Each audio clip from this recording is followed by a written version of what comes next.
요즘 날씨 정말 예측 불가능하지 않나요? 11월 초만 해도 너무 따뜻해서 코트 대신 얇은 재킷을 입었는데 며칠 지나지 않아 눈이 내릴 정도로 추워졌죠. 이런 이상한 날씨 변화, 그저 자연의 변덕일까요? 아님 우리 인간이 무언가를 잘못해서 그런 걸까요? 올해 캐나다에서 어마어마한 산불이 났던 거 기억하세요? 약 537만 헥타르, 그러니까 서울 면적의 약 89배에 해당하는 땅이 불타버렸어요. 이 면적은 남한 전체 면적의 약 53.8%에 해당하는 크기이기도 합니다. 대단하죠? 그리고 중국에서는 몇백 년 만에 대홍수가 났고 유럽은 또 사상 최악의 폭염을 겪었습니다. 과학자들은 이런 날들이 올 거라고 이미 수십 년 전부터 경고했어요. 그런데 우리가 이걸 막을 기회가 있었던 걸까요? 자, 기후변화. 이게 단순히 날씨가 좀 더워졌다, 올겨울은 유난히 춥네, 이런 문제가 아니에요. 지구는 대기권, 수권, 직권, 생물권이라는 4개의 핵심 시스템으로 이루어져 있는데 이들은 서로 긴밀하게 연결되어 있어요. 이 중 하나만이라도 어긋나면 지구 시스템의 균형이 크게 흔들릴 수 있는 거죠. 산업혁명 이후에 인간 활동으로 온실가스 배출이 급격히 증가하면서 대기 중 이산화탄소 농도가 80만 년 내 최고 수준으로 올라갔죠. 그 결과 해수 온도가 상승하고 빙하가 줄어들고 해수면이 높아지는 등 연쇄적인 변화가 일어나고 있어요. 23년 기준으로 지구 평균 온도가 산업화 이전보다 1.45도 상승했다고 합니다. 아니 1.45도 올라간 게 뭐 그렇게 큰 차이냐, 이렇게 생각해보세요. 여러분, 체온이 딱 1도만 올라가도 머리 아프고 힘들어지잖아요. 지구도 마찬가지예요. 그리고 그 결과로 더 많은 극한 날씨와 자연재해가 발생하게 되는 겁니다. 2024년에 우리가 겪은 이상기후, 여러 요인들이 복합적으로 겹친 건데요. 그중 하나가 바로 엘니뇨 현상이었습니다. 한마디로 말하면 태평양의 바닷물이 뜨거워지면서 전 세계 날씨가 엉망진창이 되는 현상이에요. 마치 뜨거운 물을 욕조에 부으면 욕조 전체가 빠르게 따뜻해지는 것처럼 엘니뇨도 바닷물의 온도가 올라가면서 지구 전체의 날씨를 뒤흔드는 겁니다. 근데 엘니뇨가 우리 삶과 무슨 관계가 있냐? 폭염, 가뭄, 이거 다 엘니뇨가 부추긴 거예요. 결국 폭염이나 가뭄 때문에 장바구니 물가가 올라가겠죠? 결국 이 모든 변화는 우리 삶과도 밀접하게 연관되어 있는 거예요.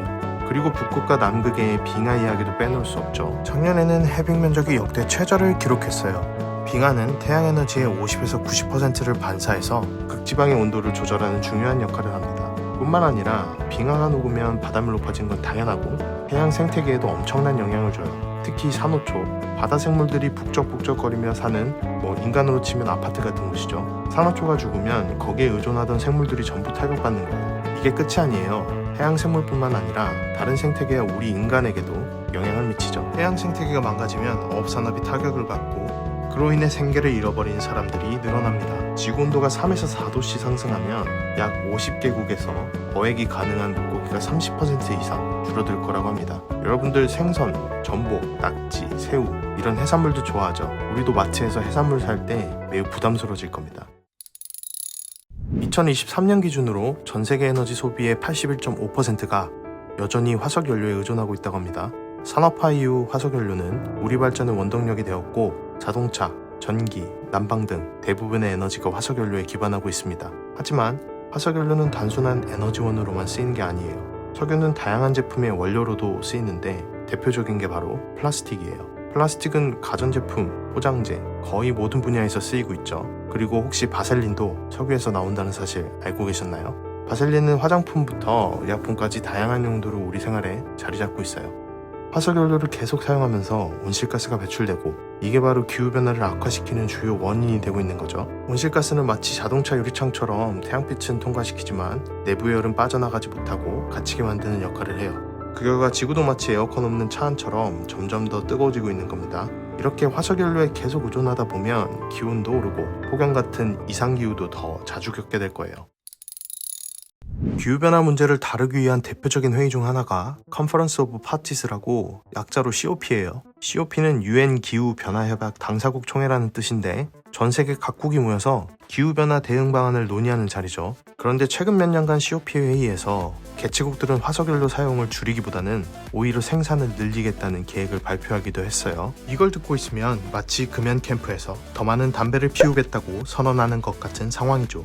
예를 들어 2023, 24, 25년도 COP 개최국이 각각 UAE, 아제르바이잔, 브라질인데요. 모두 다 화석연료 생산국이고 이 국가들 모두 2035년까지 석유와 가스 생산량을 32% 늘리겠다고 밝혔어요. 특히 올해 열린 COP29에서는 개최국 아제르바이잔의 이람 알리예프 대통령이 석유와 천연가스를 신의 선물이라고 부르면서 화석연료 사용을 옹호했어요. 그러면서 오히려 화석연료 생산을 늘리겠다고 선언했죠. American energy, and we will drill, baby, drill. We're gonna do it. 또 요즘 이슈 중 하나가 트럼프의 드릴 베이비 드릴 슬로건이에요. 쉽게 말해 드릴로 땅에 구멍 내가지고 석유를 더 많이 캐자, 뭐 그런 뜻이죠. 전문가들은 이 정책이 2030년까지 40억 톤의 온실가스를 추가로 배출시킬 수 있다고 경고하고 있습니다. 이는 전 세계가 지난 5년간 재생에너지로 절감한 배출량의 2배에 달하는 양이에요. 그나마 희망적인 건 기술의 발전이에요. 특히 우리나라 기술이 돋보이는 부분도 많습니다. 한국전자기술연구원이 양자점 기술과 무손실 광도파 기술을 적용해서 투명 태양전지의 효율을 기존보다 2배나 올렸다고 해요. 양자점 기술은 마치 레고 블록 같아서 블록 크기에 따라서 빨간색이나 초록색이나 파란색 빛을 각각 잡아내는 역할을 하는데, 이런 다양한 크기의 블록들이 태양빛의 여러 색을 골고루 잡아내는 거죠. 그리고 무손실 광도파 기술은 빛을 새지 않게 유도하는 기술인데, 덕분에 투명한 창문으로도 더 많은 태양광을 모아서 전기를 만들 수 있는 겁니다. 우리 기술이 정말 대단하긴 하네요. 그리고 탄소 포집 기술 CCS도 있어요. 이 기술을 쉽게 말하면 마치 거대한 공기청정기처럼 공장이나 발전소에서 나오는 이산화탄소를 빨아들인 다음에 이걸 정화하는 기술이에요. 이렇게 모은 이산화탄소는 2가지 방법으로 처리가 되는데, 첫 번째는 마치 지하 창고에 물건을 보관하듯이 포집한 이산화탄소를 지하 깊은 곳에 저장하는 방식이에요. 두 번째는 이산화탄소를 재활용해서 새로운 제품을 만드는 거죠. 예를 들어 건축자재나 플라스틱 같은 걸 만드는 데 사용될 수 있어요. 미국에서는 이 기술에 적극적으로 투자하고 있고, 텍사스와 루이지애나에서는 각각 연간 100만 톤의 이산화탄소를 제거하는 프로젝트가 진행 중이라고 합니다. 이는 마치 도시 전체의 가정에서 1년 동안 사용하는 전기로 인한 탄소 배출량을 없애는 것과 같은 효과를 낸다고 합니다. 풍력 에너지의 발전도 주목할 만합니다. 특히 해상 풍력 발전은 대규모로 전력 생산이 가능해서 많은 나라들이 적극적으로 도입하고 있죠. 예를 들어 유럽은 2030년까지 전체 전력의 30%를 해상 풍력 발전을 통해 공급할 계획을 세우고 있어요. 이런 기술들이 우리에게 조금이나마 희망을 주고 있습니다. 도시 설계도 기후변화에 맞춰 진화 중이라고 해요. 덴마크 코펜하겐에서는 홍수 대응을 위한 시스템이 구축됐어요. 자전거 도로를 빗물 배수로로 쓰고 물탑과 운하로 빗물을 항구로 내보내는 시스템도 도입됐죠. 그리고 도시 전체에 300km가 넘는 자전거 도로망을 구축하면서 녹지도 확충하고 지속 가능한 이동수단을 적극 장려하고 있죠. 싱가포르도 기후변화에 대응하기 위해 독특한 방식으로 도시를 설계하고 있습니다. 대표적인 예가 스카이 그린지 프로젝트인데요. 이 시스템은 마치 회전하는 책장에 식물을 키우는 거랑 비슷해요. 책장에 여러 층의 선반이 있고 각 선반에 식물들이 자라고 있죠. 좁은 공간에서도 많은 식물을 키울 수가 있고 물과 에너지를 최소화해서 환경에 미치는 영향을 줄이는 혁신적인 방법이라고 하네요. 또 다른 예는 콩크롭의 옥상 농장입니다. 이 농장은 도심 속 건물의 옥상을 활용해서 식물을 재배하는 방식인데요. 마치 아파트 베란다나 옥상에 작은 텃밭을 가꾸는 것과 같다고 생각하시면 됩니다. 이렇게 재배된 채소는 수확한 당일에 지역 주민들에게 바로 공급돼 신선도를 유지하고 또 운송거리가 짧기 때문에 탄소 배출도 줄어든다고 합니다. 이러한 방식은 도심 속에서도 신선한 식품을 쉽게 구할 수 있는 좋은 사례예요.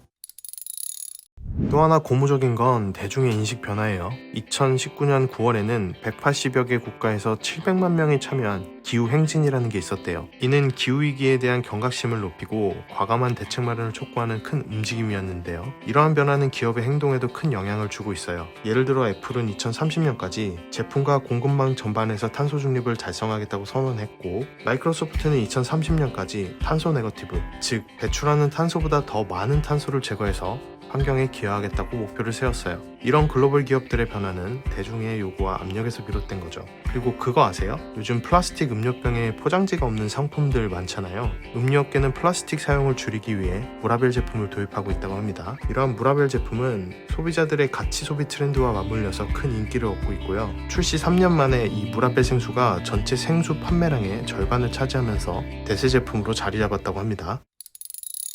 우리가 살펴본 모든 예시는 기후변화가 단순히 과학적 현상에 그치는 것이 아니라 우리 모두의 일상과 직접적으로 연결되어 있다는 것을 보여줍니다. 해수면 상승, 식량 가격 인상, 이상기후 등 이는 더 이상 남의 이야기가 아닌 것 같습니다. 지금 우리가 행동하지 않으면 우리 자식 세대에는 우리가 누리던 많은 것들을 잃어버릴 수도 있을 것 같아요. 우리 애들이 마주할 미래를 생각해 보자고요. 지금 당장 행동하지 않으면 미래는 우리가 생각했던 것보다 훨씬 무서운 모습일 겁니다.